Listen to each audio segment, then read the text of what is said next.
I got a sneaking suspicion they're going to grow up and live a long, healthy life, as long as I don't hit them with a mower.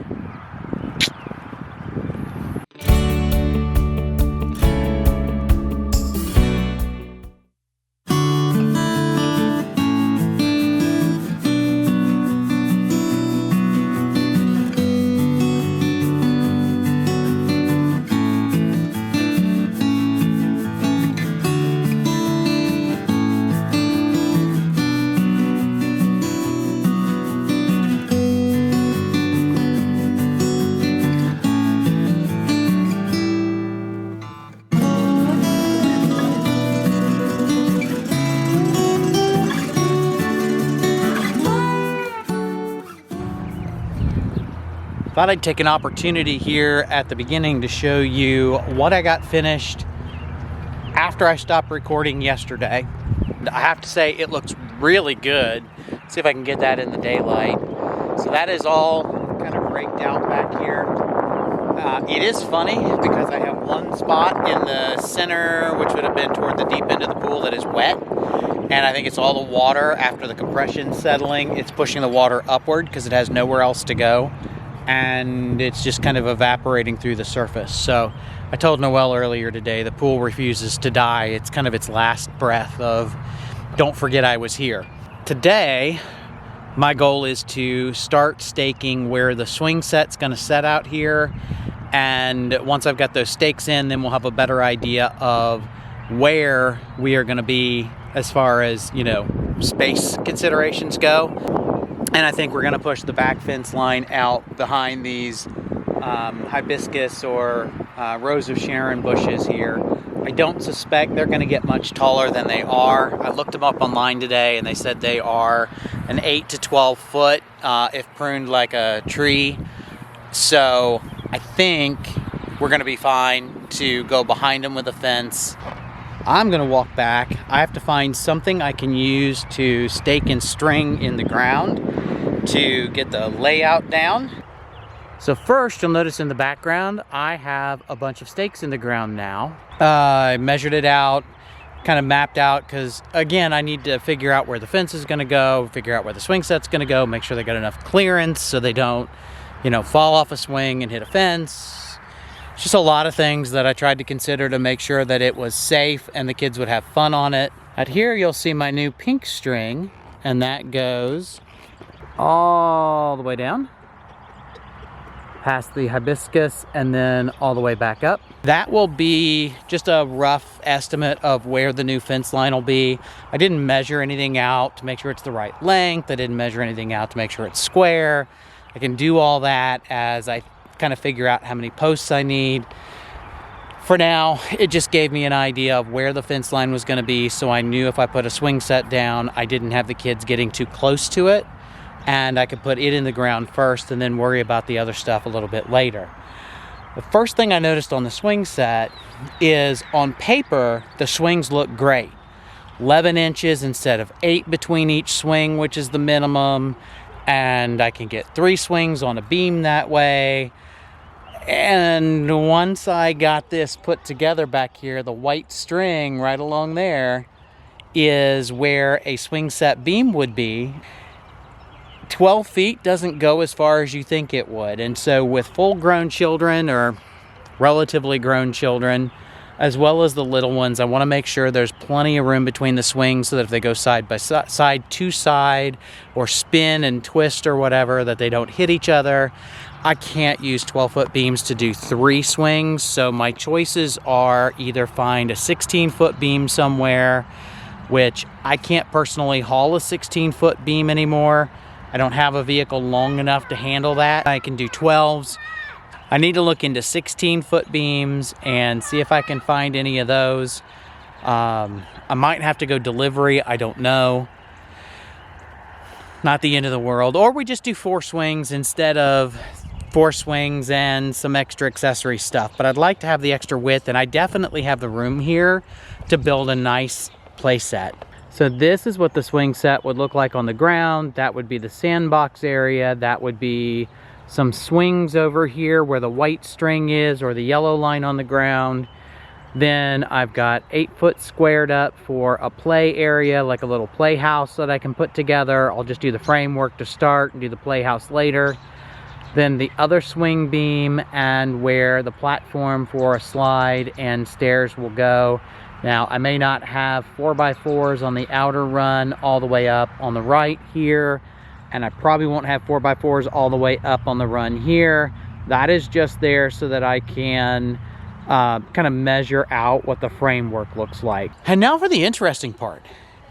I showed you a little bit earlier the wet spot in the ground, and Noelle was right. It felt very spongy, and you could start seeing a little bit of breaks in the ground around it. And I thought, well, maybe there's just some sod or something under there making it spongy. And I kind of figured some water would come up from where the deep end of the pool used to be, considering how much water was getting squished out of the ground when they actually started to push it up. But I dug a hole,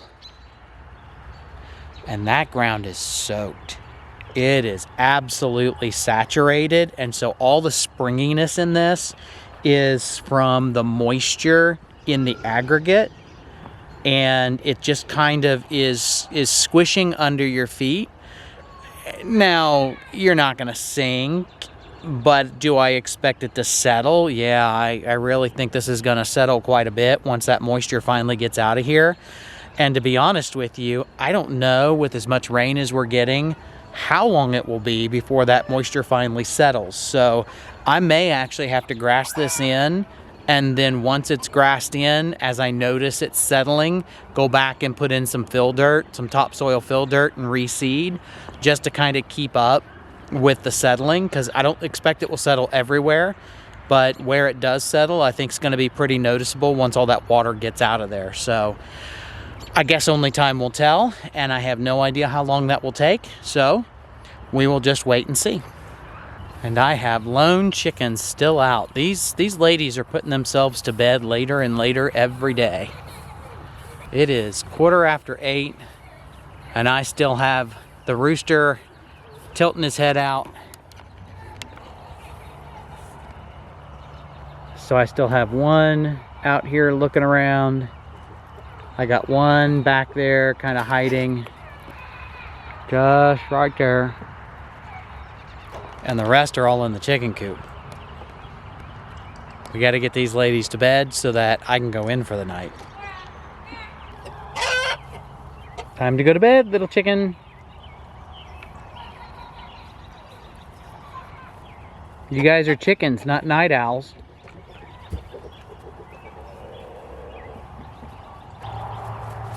Hey, Mr. Rooster, did you come out to tell him to go goodnight?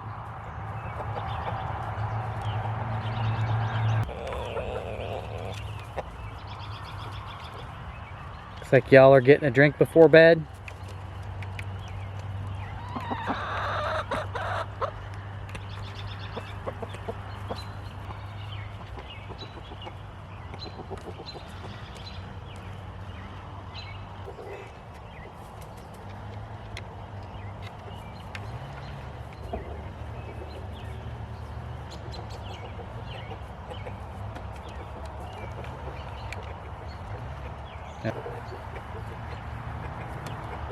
And they're in.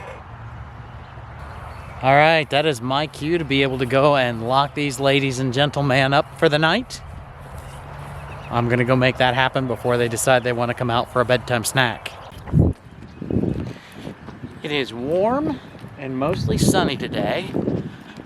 I'm gonna walk down to the barn and see if I can get this tiller out. I think it might still be a little wet back here, but I want to take a look at it and see.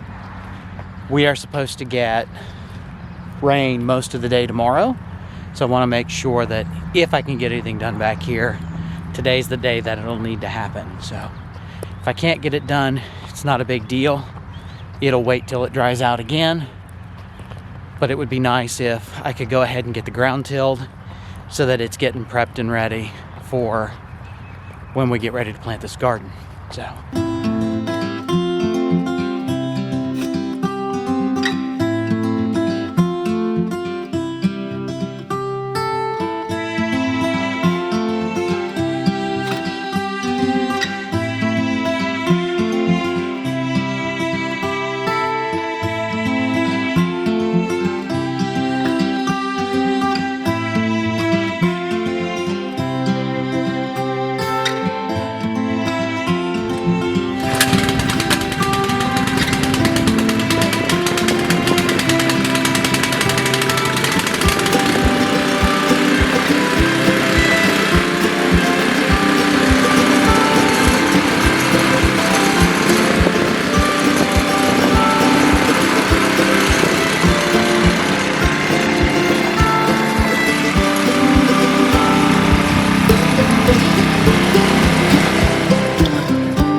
I just about ran it out of gas, so I took a break. You can see right here, that is what I've gotten done. That is, I'd say probably about 8 feet by 16 feet, somewhere around in there. And if you couldn't tell, that tiller is almost more than I can handle on this ground. It is just tough, packed, hard, still a little damp, which I don't know if that's working in my favor or not, but yeah. Anyway, it's doing the job. I honestly think that if I'd loosened it up with broad forking first and then tried to till into it, it probably would help. I may try that, but not today. It's about 6:30, so time's running out on me today. I think I'm gonna take a break, put the tiller up. I got it sitting over at the garage because I got to refill it. And I think we'll check on dinner and see about what time I should be putting up for the night. But I'll be lucky tomorrow if I can move, because that gives you a workout. So I hope the watching it jerk me all over the place was a bit humorous, because quite frankly, I have a feeling when I watch this video, I'm going to think exactly that. It's hard to tell right now, but I wanted to show you where I broad forked and tried to do the tilling. It is still just too damp, which is why I went up and experimented on that other plot, which is a little bit higher. When this was all covered with tall grass, we couldn't really tell the landscape or the layout very well. And this looked like it would be a really good plot, but right now it's not. I think once we get more organic material, you know, down into the soil and mix it up and, you know, keep working it over the next few years, this will eventually raise high enough that this will be a great bed for growing in. But for right now, it just is a little bit too swampy. And yeah, I had puddles of water down here. You can't see the puddle anymore, but when I first dug into it, it literally was leaving a puddle behind. And let me show you over on this other side. All right, so this bed is the one that I wanted to use for potatoes. And you can see this down here it's tilled up. It's just very clumpy. I only made it through it, I think, one pass, maybe two, and it tilled a lot easier, but it's still retaining too much moisture for me to be able to really do anything other than have that mud just stick to the tines. I think if this gets more time to dry out, it will be okay to do tilling on, so that probably won't happen in the near future. But again, this is it's just retaining water. So key to this, more organic material, and between probably about 4 acres worth to cut and grow and cut again and then repeat. And all of the leaves and everything that I've been stockpiling and still can dig out along the creek edge, what I call the creek edge, I think we'll get plenty over time to be able to build these up and have them drain right. So that's going to do it for, I think, this segment, and I'll see you guys in a few.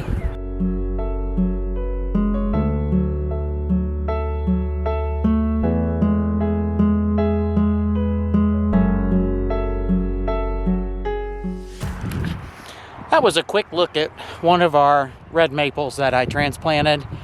We're hoping they survive. We brought those with us from the old house. They were seedlings that grew from the red maple that was there.